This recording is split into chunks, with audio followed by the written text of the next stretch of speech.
A Universitária FM apresenta Vida no Trabalho. Programa do Departamento de Desenvolvimento Humano da Superintendência de Recursos Humanos e do Núcleo de Psicologia do Trabalho do Departamento de Psicologia da Universidade Federal do Ceará. Realização Setor de Jornalismo da Universitária FM. Apresentação Fátima Leite. Produção de Carlos Augusto, Fátima Leite e Lúcia Helena Pierre. Operação de áudio Antônio Carlos Lima. Boa tarde, ouvinte. Passamos a apresentar pela Universitária FM o programa Vida no Trabalho. É o nosso programa que é uma realização da Divisão de Desenvolvimento Humano, do Departamento de Desenvolvimento Humano da Superintendência de Recursos Humanos da Universidade Federal do Ceará, em parceria com o NUTRA, o Núcleo de Psicologia do Trabalho do Departamento de Psicologia do Trabalho da Universidade Federal do Ceará. Em discussão hoje, no programa de hoje, nosso programa, homofobia nas relações de trabalho. E para debater o tema, o programa Vida no Trabalho convidou o professor Alexandre Fleming, do Departamento de Ciências Sociais da Universidade Federal do Ceará, e teremos a participação, aqui a cooperação também da professora Celina Malha, ela que integra também os quadros do Departamento de Ciências Sociais da UFC e dirige, diretora do Departamento de Desenvolvimento Humano da Universidade Federal do Ceará. Você pode, desde já, participar do nosso programa, ligando para o 3366-7474. Acompanhe também o programa Vida no Trabalho pelo site da Rádio Universitária FM, www.radiouniversitariafm.com.br. Boa tarde, professor Alexandre, professora Celina. Boa tarde. Sejam bem-vindos Obrigado. Aqui à nossa emissora e a essa nossa entrevista, esse nosso quase debate sobre a homofobia nas relações de trabalho. E nós começamos indagando o que realmente traduz a homofobia, o que é a homofobia e de que forma ela pode se manifestar no ambiente de trabalho, o que é o enfoque do nosso programa de hoje. Professor Alexandre. Boa tarde, eu agradeço o convite, né? Boa tarde aos telespectadores, às telespectadoras. Bom, eu acredito que a homofobia ela é um fantasma da construção da masculinidade no Ocidente, né? Como eu penso assim, como dizer que é um fantasma? Quer dizer, na verdade, construir um homem no Ocidente é construir uma identidade da negatividade, né? Um homem, ele deve ser não mulher, não bebê e não homossexual.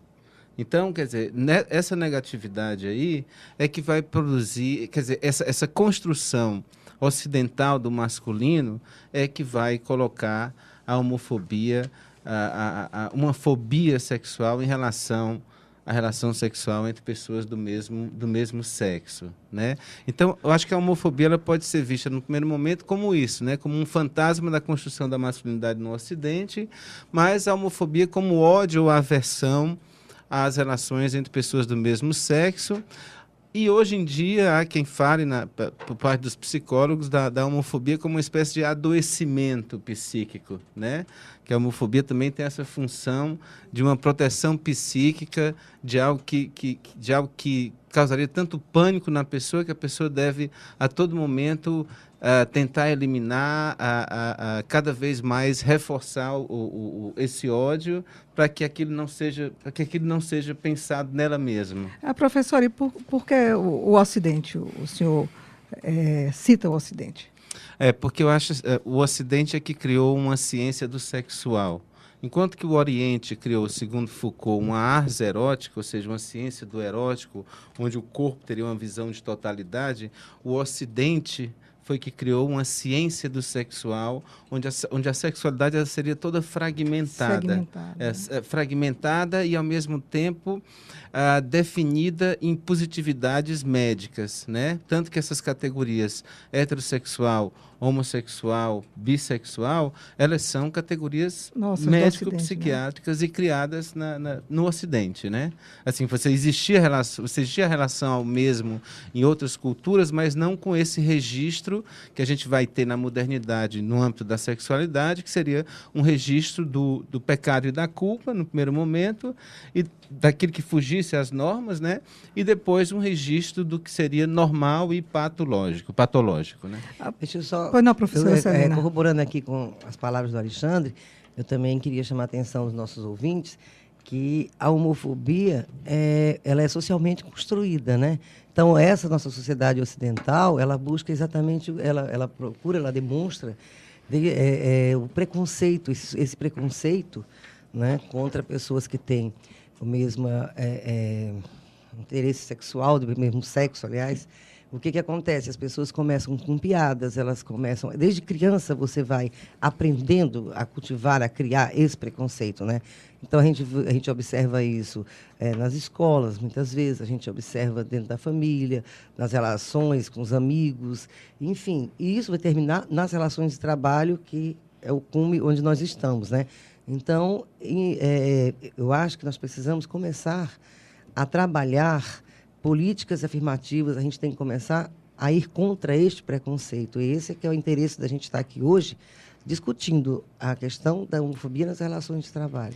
Professor Alexandre, e como a homofobia ela chega ao ambiente de trabalho, não deixa de ser um retrato da própria sociedade, e como esse estigma, né, das pessoas com orientação sexual diferente, como chega ao ambiente de trabalho? Eu acho que a professora Celina falou bem, né? Que eu acho que as experiências do diferente, né?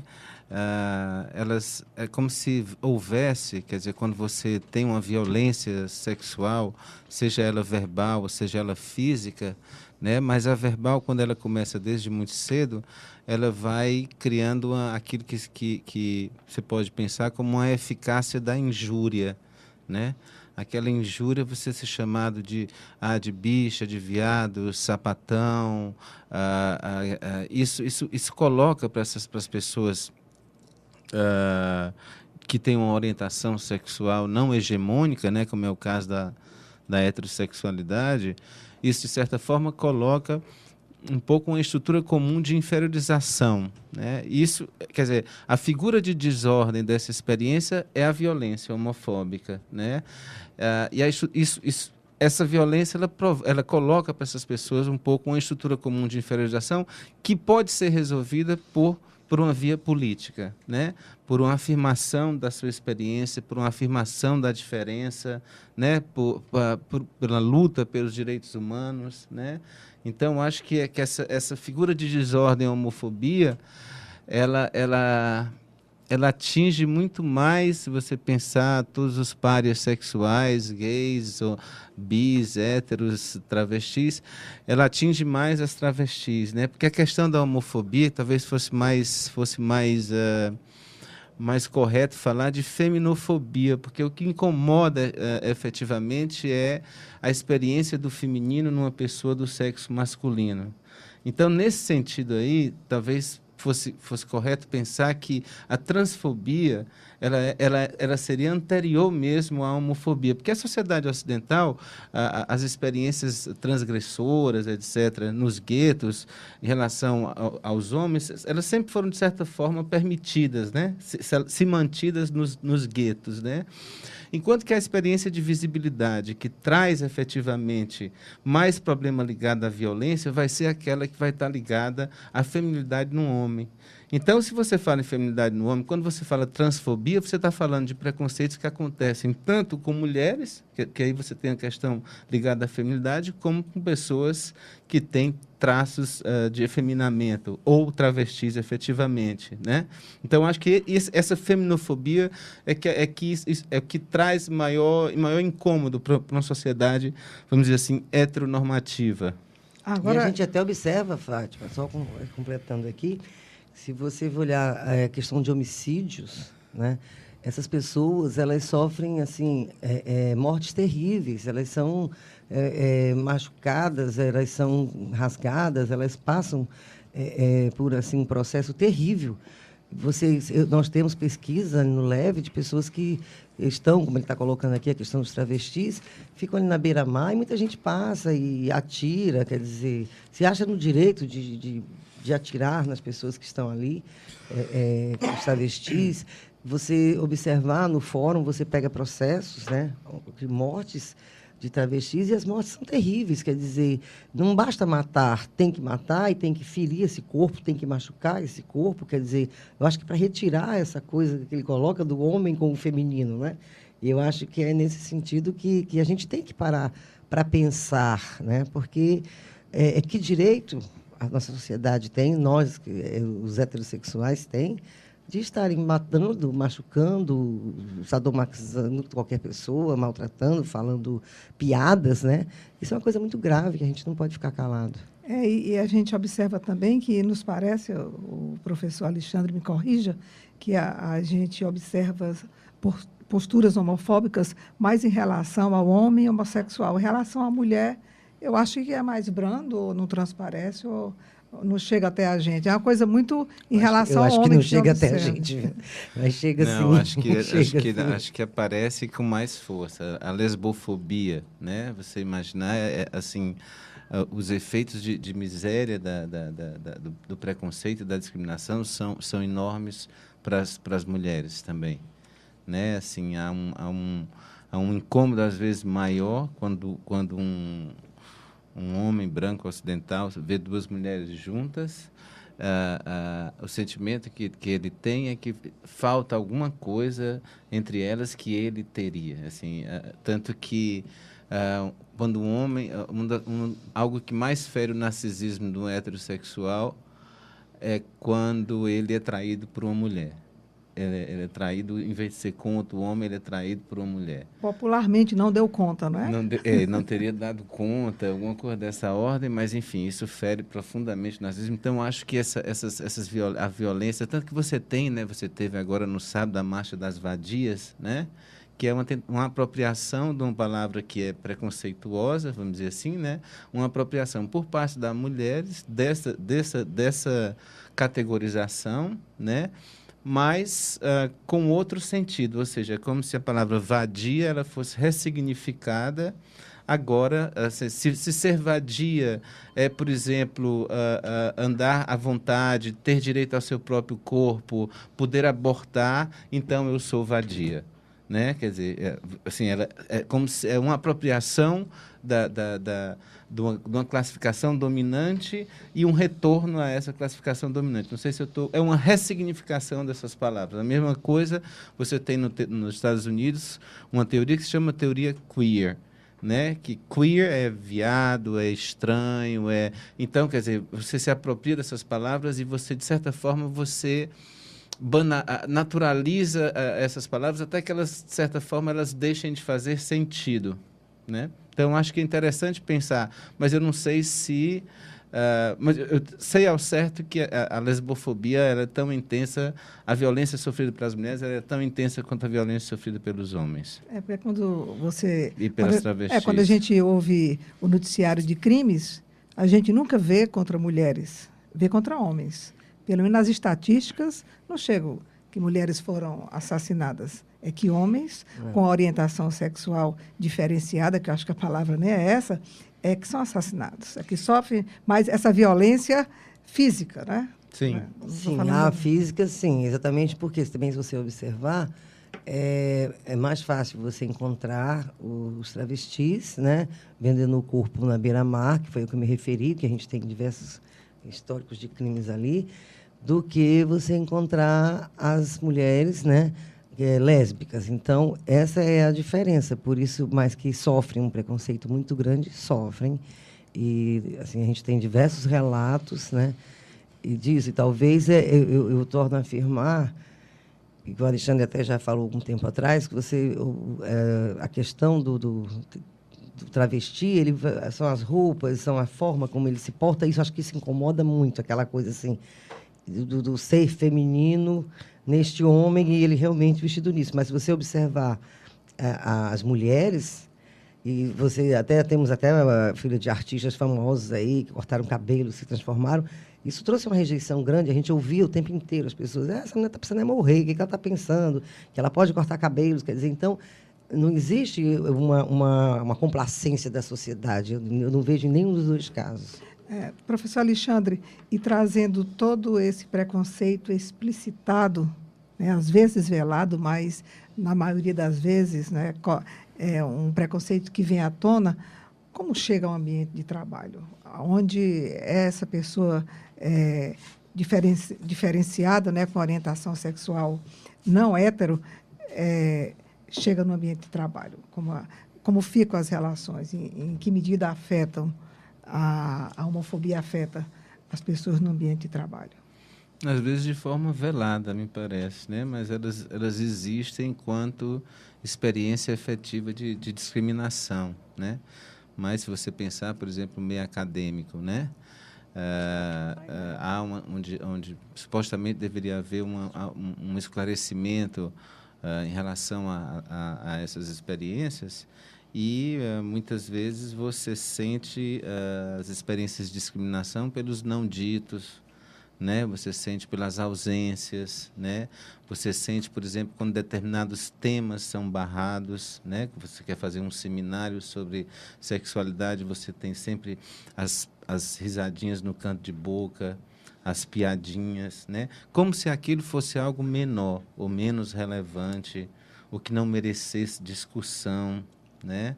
Então, eu acho que isso acontece, quer dizer, no ambiente de trabalho, no ambiente acadêmico, né? Que eu posso falar mais, isso acontece de diversas formas. Não estou dizendo que o ambiente de trabalho seja em si homófobo, que não haja na academia abertura para a discussão de determinados temas, né?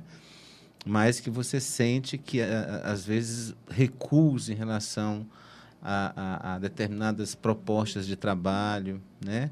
Eu acredito acredito que isso aí termina por barrar as possibilidades, vamos dizer assim, reflexivas em relação às experiências, né, da diferença, né? E eu acho que isso emperra, né, um lugar de trabalho onde as pessoas se sintam tranquilas de que elas não vão ser discriminadas por sua orientação sexual. Mas a gente também observa no ambiente de trabalho, e saindo um pouco do meio acadêmico, né, e do mais para os outros ambientes de trabalho, fora aqui da universidade, nós observamos também que acontece das pessoas com orientação sexual diferenciada, do que a maioria considera como correta, que tem essa questão do que é o correto, né? Porque na nossa sociedade está quase que determinado, por isso o preconceito tão grande, né? Que as relações devem ser heterossexuais, mas a gente observa você achar que muitas vezes essa pessoa ela não tem condições de assumir cargos de chefia. Por quê? Porque talvez ela não consiga o respeito aspiado, né, dos colegas. Outras vezes você deixa de contratar pessoas exatamente por causa da orientação sexual. Eu não quero na minha empresa, né, pessoas desse jeito, desse tipo, isso é o que é dito, né? Então, de forma, como ele está dizendo, não é nem velada, é uma forma que não é uma violência física, mas é uma violência psicológica. E aqui na universidade mesmo, lá no Departamento de Desenvolvimento Humano, nós não recebemos ainda nenhuma reclamação de homofobia no ambiente de trabalho, mas existe toda uma preocupação nossa. Inclusive, assim, até o professor Gesualdo, desde o começo do ano, ele tinha nos solicitado para fazermos seminários aqui na universidade para a gente discutir isso, porque apareceu no seminário há 3 meses atrás ou 4 meses atrás, um servidor nos procurou informalmente e disse: eu estou sofrendo preconceito porque eu sou homossexual. E aí eu chamei, assim, falei: pois vamos, vai à minha sala para a gente conversar, porque aqui na superintendência a gente não aceita isso, quer dizer, nem a universidade não aceita essa forma desse tipo de preconceito das relações de trabalho. Ele não quis, depois ele não foi mais. Mas é uma bandeira que nós estamos levantando. E eu concordo plenamente com o Alexandre. A gente observa nos nossos departamentos, nos nossos setores de trabalho, as piadas, as brincadeiras, sabe? O risinho mal disfarçado com pessoas com orientação sexual diferenciada? Professor Alexandre, os programas humorísticos, as telenovelas, vez ou outra, os programas humorísticos com mais frequência, eles criam estereótipos relativos aos homossexuais. Como o senhor observa isso na luta contra a homofobia? Ajuda na aceitação dessas pessoas com orientação diferenciada ou, de certa forma, pode prejudicar? Qual a opinião do senhor em relação ao uso desses estereótipos? Eu acho que esses estereótipos eles são negativos na luta por direitos e tudo, mesmo que, obviamente, você pensar o humor no âmbito do politicamente correto, sempre isso impeça um pouco a criatividade, etc. Mas eu acho que existe uma maneira de se fazer humor que não necessariamente você precisa investir em estereótipos, em imagens que enfim, deponha contra as pessoas. Então, eu acho que se, por um lado, eles trazem visibilidade, eu acho que a questão central que as travestis, as transexuais trouxeram para o movimento LGBT foi a questão da visibilidade, né?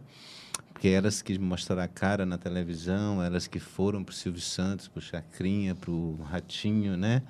E começaram a dar visibilidade à experiência homossexual. Mas, por um lado, isso se traduz em visibilidade. Eu acho que há uma negatividade muito grande nesse investimento dos estereótipos. Eu acho que o humor não necessariamente precisa disso para ser humor, né? E eu acho que essa discussão ela toca questões centrais do que seria uma visibilidade interessante para a construção da cidadania LGBT. Nós vamos deixar aqui uma pergunta de um ouvinte, vamos fazer um intervalo e a gente volta com o aspecto. A ouvinte Vanessa, do Demócrito Rocha, ela indaga se existem no Brasil leis trabalhistas que protegem os homossexuais do preconceito no trabalho, se há alguma coisa legal nesse sentido. O programa Vida no Trabalho, que discute hoje homofobia nas relações de trabalho, volta dentro de instantes. Universitária FM, a sintonia da Terra. Voltamos a apresentar pela Universitária FM o programa Vida no Trabalho, que hoje discute a questão da homofobia nas relações de trabalho, com a participação do sociólogo Alexandre Fleming, ele que é do Departamento de Ciências Sociais da Universidade Federal do Ceará, com a cooperação e a contribuição da professora Celina Malha, também, que integra também o Departamento de Ciências Sociais da UFC e que é diretora do Departamento de Desenvolvimento Humano aqui da Universidade Federal do Ceará. E voltamos aqui com a pergunta da ouvinte Vanessa, se há leis trabalhistas, né, no Brasil que protegem os homossexuais do preconceito no trabalho. Professora Celina, a senhora se manifestou? Foi, manifestei, mas assim, a gente desconhece, né, essas leis trabalhistas. O que nós sabemos que existem movimentos para que haja punição penal para as pessoas que manifestam homofobia, né?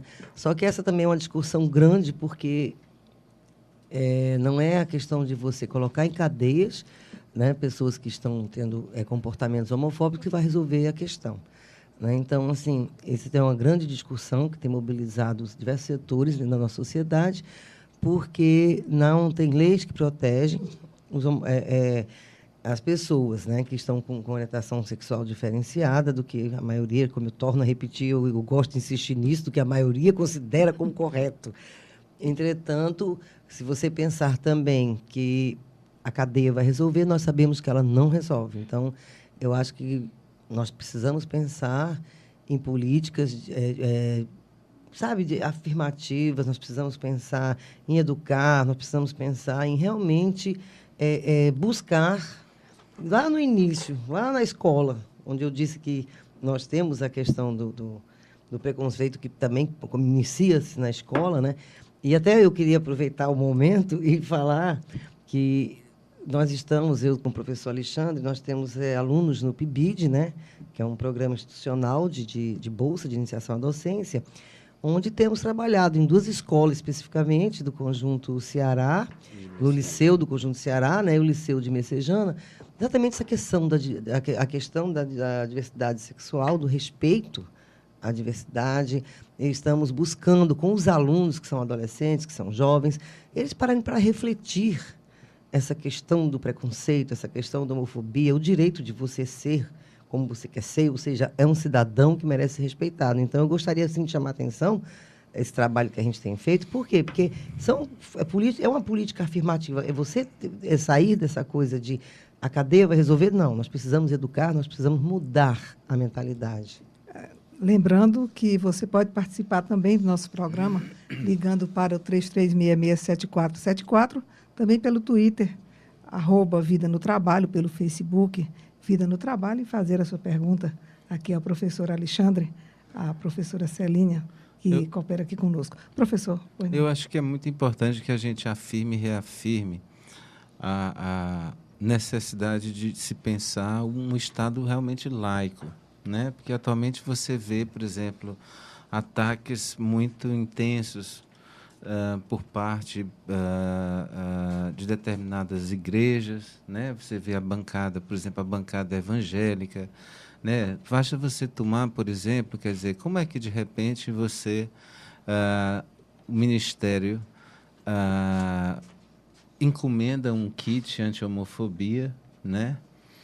E no momento em que a nossa presidenta se vê pressionada em função de um dos ministros dela, que era o Palocci, para não ser, né, por causa pressionada pela bancada evangélica, ela vai e veta um kit que, na verdade, 3 filmes, algumas cartilhas, e que, do ponto de vista do conteúdo, eu mesmo assisti os filmes, já passei os filmes em sala de aula, etc., eles não têm absolutamente nada que deponha contra...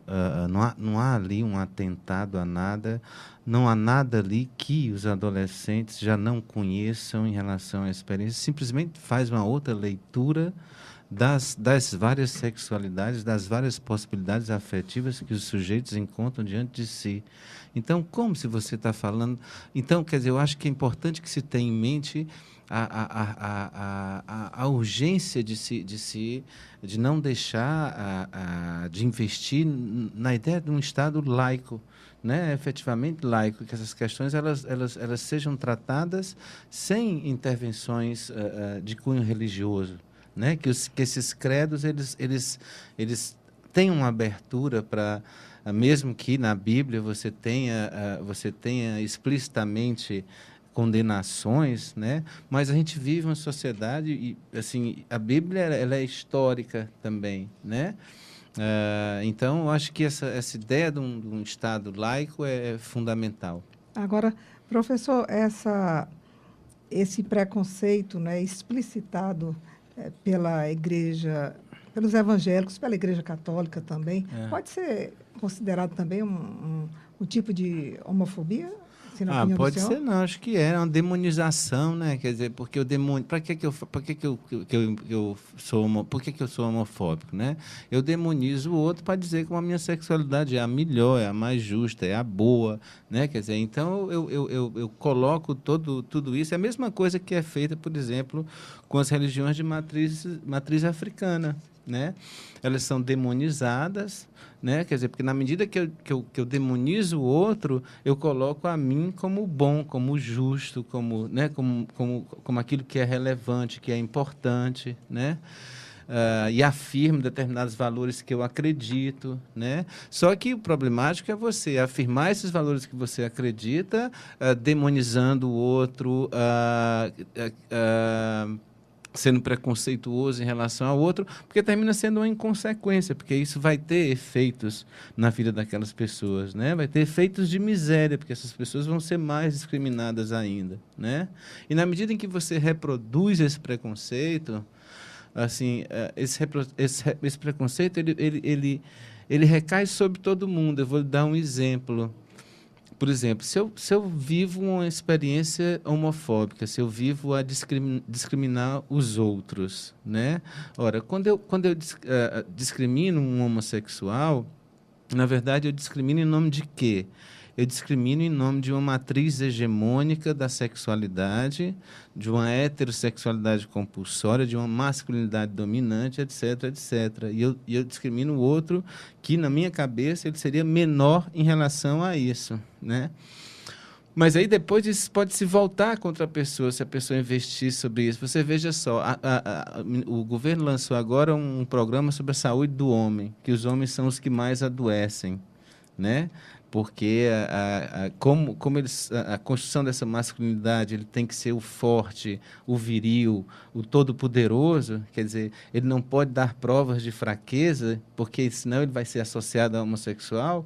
Então, isso aí termina recaindo sobre a própria saúde dele, na medida em que ele vai investindo nesse preconceito. Porque esse preconceito contra o homossexual reforça os ideários de uma masculinidade dominante, hegemônica, que é muito cara para os homens levarem adiante. Assim, ter sempre essas provações, né? Ser homem é a todo tempo dar provas de que não é bebê, não é mulher, não é homossexual. Na hora que o cara tem que fazer um simples exame de próstata, ele não pode, ele não faz, porque o fantasma dele não deixa.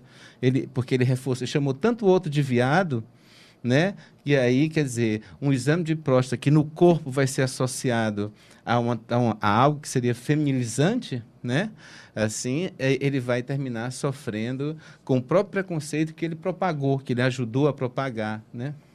Professor, isso no ambiente de trabalho, em relação aos cargos, essa homofobia manifesta, ela pode, de alguma forma, influir nos cargos? Por exemplo, os homossexuais conseguem galgar cargos importantes dentro das empresas, se considerarmos esse preconceito exacerbado que existe e que, pelo que o senhor colocou, né, está na base de toda a nossa sociedade machista, né? Não sei se eu uso a palavra adequada.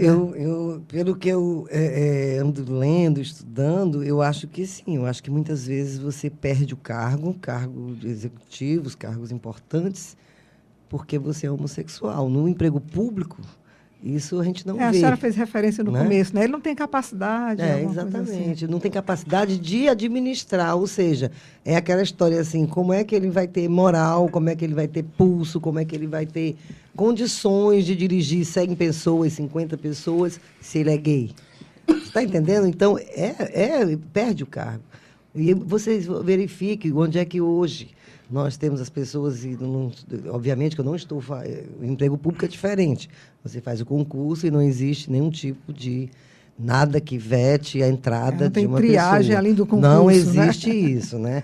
Mas se você olhar em empresas privadas, a gente encontra isso. E também, assim, as pessoas, a sociedade acha muito natural você ter um gay num salão de beleza, né? Você ter um gay maquiando, penteando, e etc. e tal. Mas você tem como presidente de uma empresa, né, eles dizem logo, e gay, presidente de empresa, esse cara não tem condições. Quer dizer, então, observe que, e até programas atrás, a gente estava discutindo a questão do trabalho, precarização e tal, e a gente estava vendo que cada vez mais difícil esse mercado de trabalho, cada vez exigem mais. E, infelizmente, nós observamos que este mercado de trabalho que temos, ele também vai discutir, vai exigir, vai limitar o acesso das pessoas a determinados cargos por causa de orientação sexual. Eu acho que pois não, professor. Eu acho que especialmente quando é explícito, né? Assim, quando é dito, quando tem visibilidade, com visibilidade, né? Quando não há, quer dizer, porque a gente sabe de pessoas que ocupam cargos, inclusive na universidade, que não dão mostras de nenhum tipo de prática ou comportamento afeminado e que ocupam cargos, etc. Mas eu acho que... Mas, Alexandre, é o que eu estava falando, emprego público. Nós estamos falando de empresa privada. Emprego público né, outra história. Não, né? mas eu acho que aí, se não for, se não for esse homossexualismo manifestado, explicitado, não chega, não. Mas aí, se não for manifestado, assumir... essa pessoa não está sofrendo preconceito. É isso que eu estou falando para vocês. Quando está manifestado, sofre esse tipo de preconceito. Gente, observem jogador de basquete nos Estados Unidos, lutador dessas lutas que são ditas para macho, né? Que é luta de MMA, sei lá, UFC, essas coisas assim que eu não sei nem o nome. Essas pessoas, na hora que dizem sou homossexual, todo mundo parece com atores famosos. Aí, parece que é uma coisa assim, sabe? Que é uma falha moral. Uma falha moral, quer dizer. Sabe? O cara vai lá na televisão e faz. E na hora que ele diz eu sou, pronto. Quer dizer, passa 20 anos para dizer eu sou. Desmorona tudo, né? Aí todo mundo. É o pré-armário e o pós-armário, né? É isso. A saída do que significa realmente sair do armário, né? Quer dizer, que tipo de experiências a pessoa vai confrontar uma vez tendo verbalizado, tendo dito, etc., né?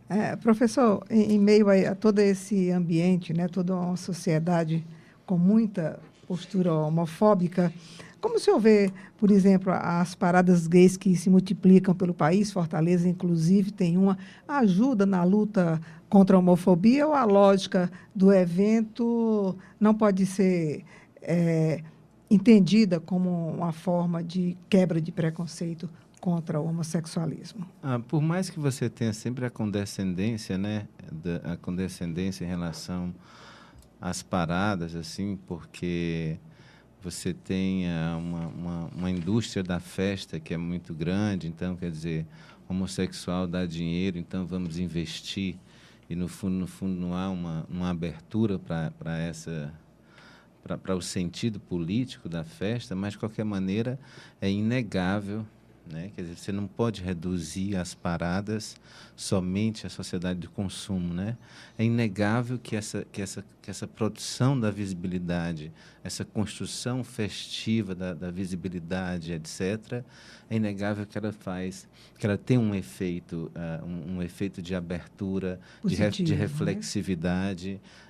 Em relação a uma experiência cidadã ligada aos direitos, informada pela agenda dos direitos humanos, né? Então, acho que realmente as paradas, elas, mesmo que elas sejam muito pontuais também, etc., mas você tem construções que a parada é o momento da festa, mas você tem entidades da sociedade civil que estão atuando para que aquilo aconteça, para que as coisas, né? E você tem também, quer dizer, como um marco disso aí também, você tem a luta pela AIDS, né? Assim, muito do meio associativo, assim, recebeu um incentivo para que se desenvolvessem políticas voltadas à prevenção, etc. E isso, de certa forma, quer dizer, não foi isso que determinou o movimento LGBT.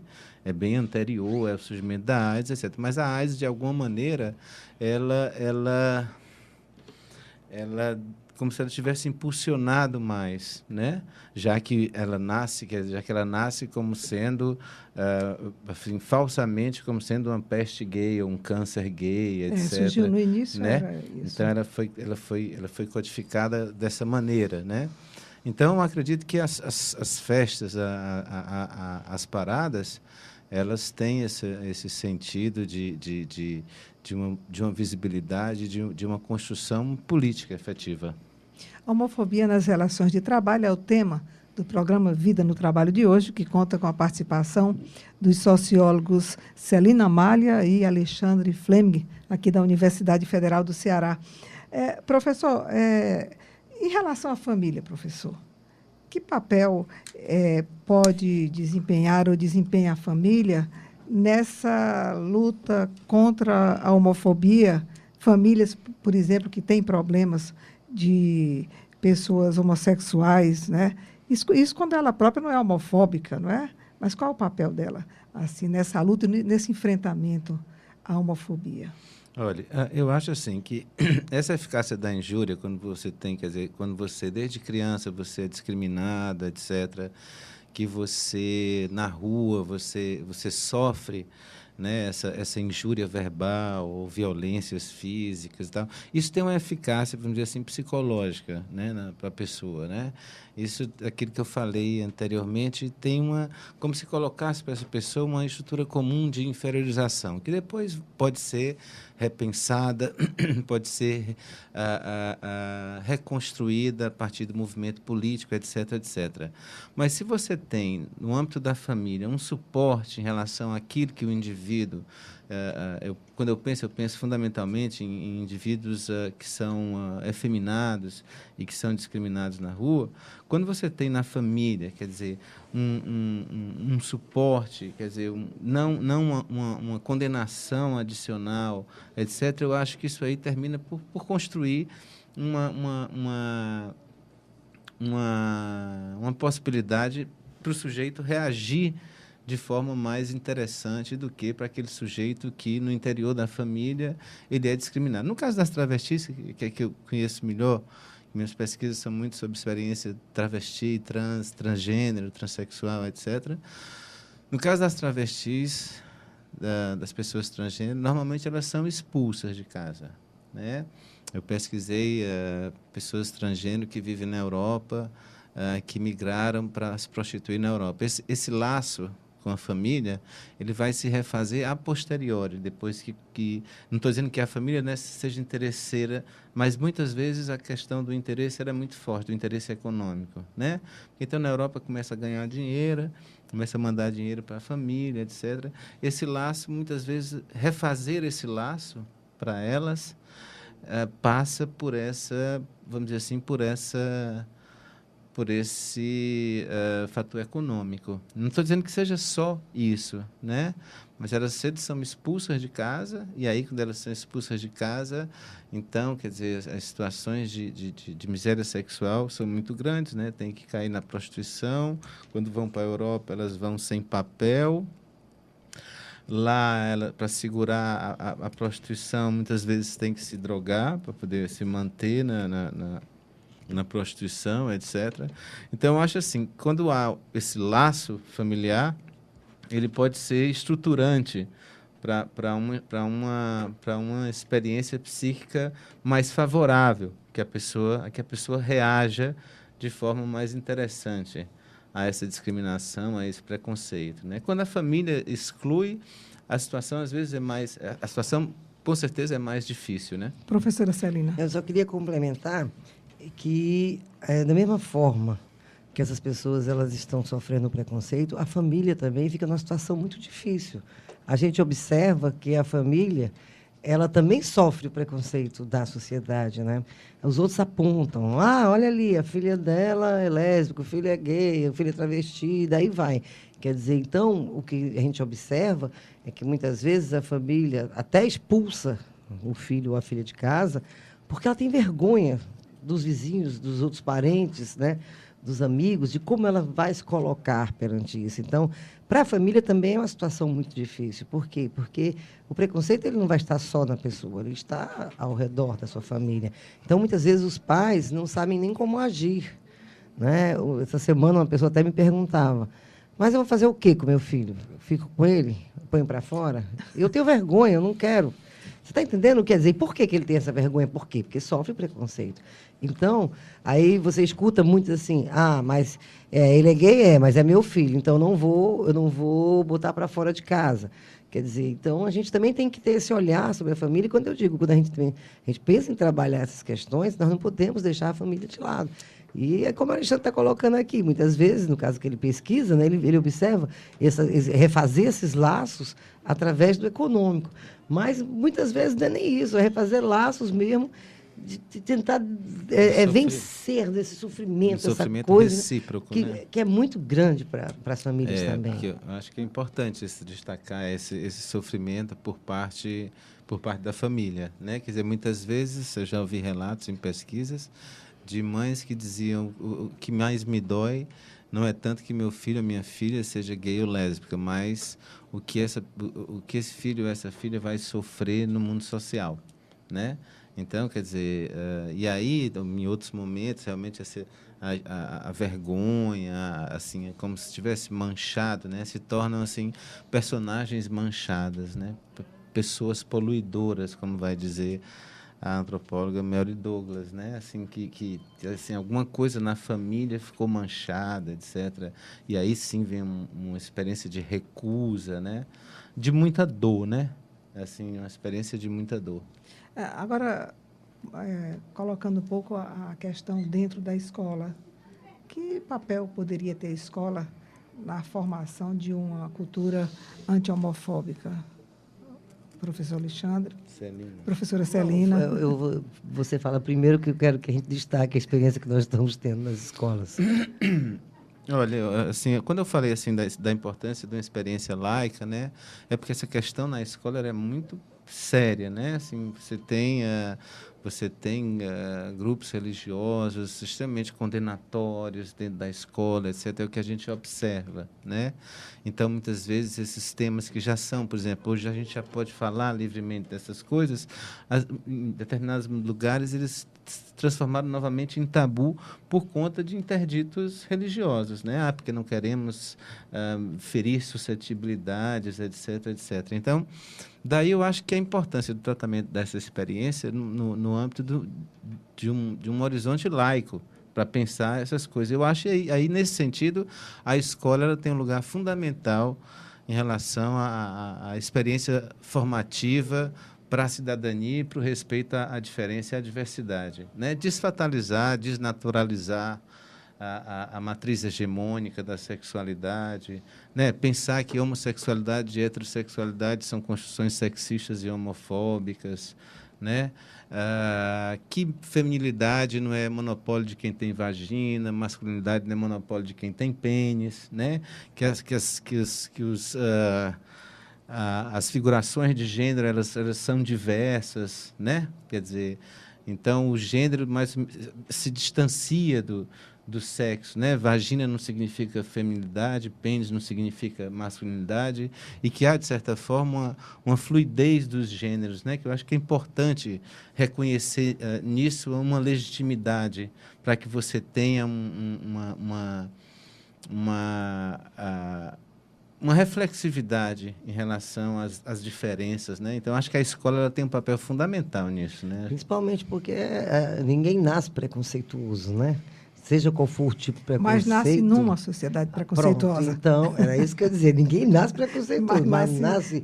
Por isso que eu disse que o preconceito é socialmente construído. Então, a escola é fundamental. A ideia do construtivismo, né, que as coisas são construídas, é o que nos possibilita atuar politicamente. Quer dizer, se são construídas, elas podem ser construídas de outra maneira. Ou seja, se você foi socializado numa sociedade homofóbica, quer dizer, é possível e interessante que você seja ressocializado nessa mesma sociedade a partir de um diálogo efetivo e, quer dizer, uma desfatalização dessas experiências e que você consiga uma abertura para esse outro, né? Sem essa fobia, sem esse fantasma, né, que marca de forma tão intensa as relações homofóbicas ou a homofobia como uma figura de desordem da experiência humana. A ouvinte, acho que foi a Vanessa, do Demócrito Rocha, ela perguntou um pouco se já havia alguma legislação, né, que protegesse o homossexual no local de trabalho. E aí eu lembrei de uma questão. Tem uma comissão de juristas, né, que está atualmente formulando uma proposta, né, de um novo Código Penal e que coloca a homofobia como crime. A criminalização é uma alternativa desejável, na opinião do senhor, professor Alexandre? Eu acho que ela é uma abertura, né? Eu acho que ela é um interdito.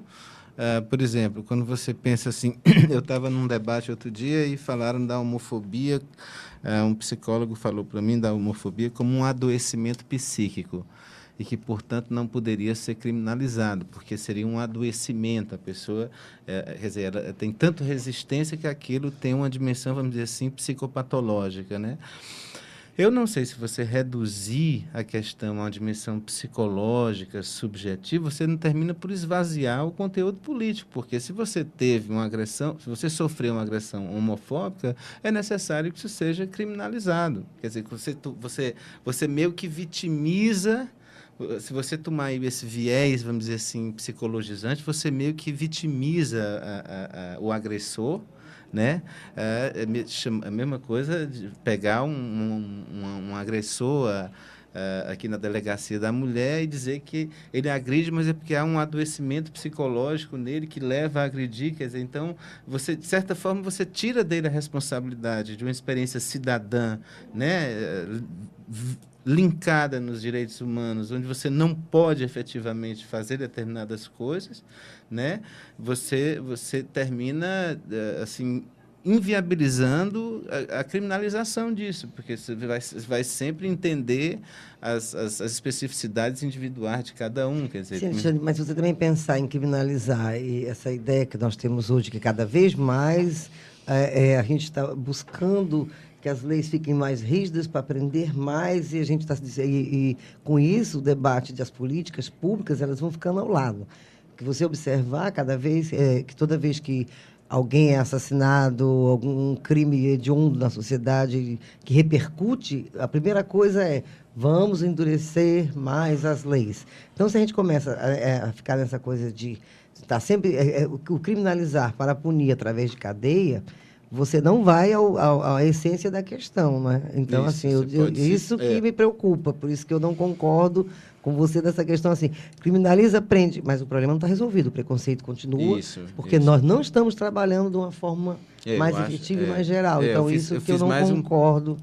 Eu fiz mais um paralelo com essa ideia do adoecimento, da homofobia como bem. adoecimento. Aí concordo com mas você. Certamente que há uma instância que é anterior a essa criminalização, né, que foi exatamente em cima daquilo que a gente falou, uma experiência formativa, quer dizer, o lugar da escola como sendo lugar de reflexão, lugar de abertura, né, que seria anterior a uma questão meramente jurídica, etc. Mesmo que eu ache que essas agressões elas têm que receber um outro tratamento. Pronto, um outro tratamento, mas não é esse da cadeia, porque eu acho que a gente vai buscando, a gente não consegue resolver o problema. Em relação aos direitos. Talvez até aumente o preconceito. Eu vou só fazer uma pergunta rapidinha, de resposta bem mais rápida, né? O nosso programa realmente está chegando ao fim. Então, que medidas pode adotar uma pessoa vítima de assédio moral por causa da orientação sexual?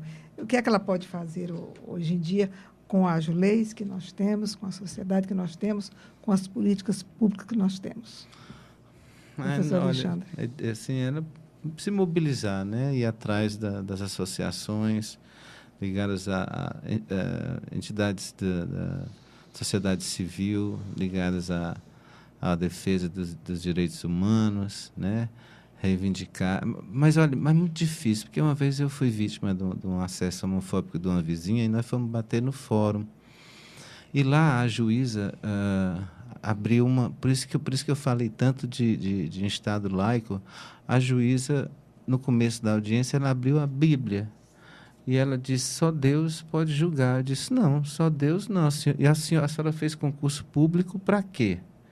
Mas, de qualquer jeito, ela simplesmente foi manifestar a opção religiosa dela e aquilo passou em brancas nuvens, entende? Assim, a única pena que foi ministrada sobre a fulana lá foi que ela levasse uma caixa de leite ou 4 latas de leite para o Lar Torres de Melo, uma coisa dessa ordem, quer dizer... e ficou por isso. Mas essa senhora, ela teve assim a ousadia de abrir uma Bíblia no fórum, numa audiência pública, e me dizer que só Deus pode julgar. Não, só Deus pode julgar, não. A senhora não fez concurso público para julgar? Só muita luta social, né? É por isso que eu digo, né, Fábio, encerrando aqui, que a gente tem que realmente brigar por... Tá bom, acabei. Homofobia nas relações de trabalho foi o tema do nosso programa de hoje, que contou com a participação dos sociólogos Alexandre Fleming e a professora Celina Malha, do Departamento de Ciências Sociais da UFC. Até a próxima semana. Boa tarde. A Universitária FM apresentou Vida no Trabalho. Programa do Departamento de Desenvolvimento Humano da Superintendência de Recursos Humanos e do Núcleo de Psicologia do Trabalho do Departamento de Psicologia da Universidade Federal do Ceará. Realização: Setor de Jornalismo da Universitária FM.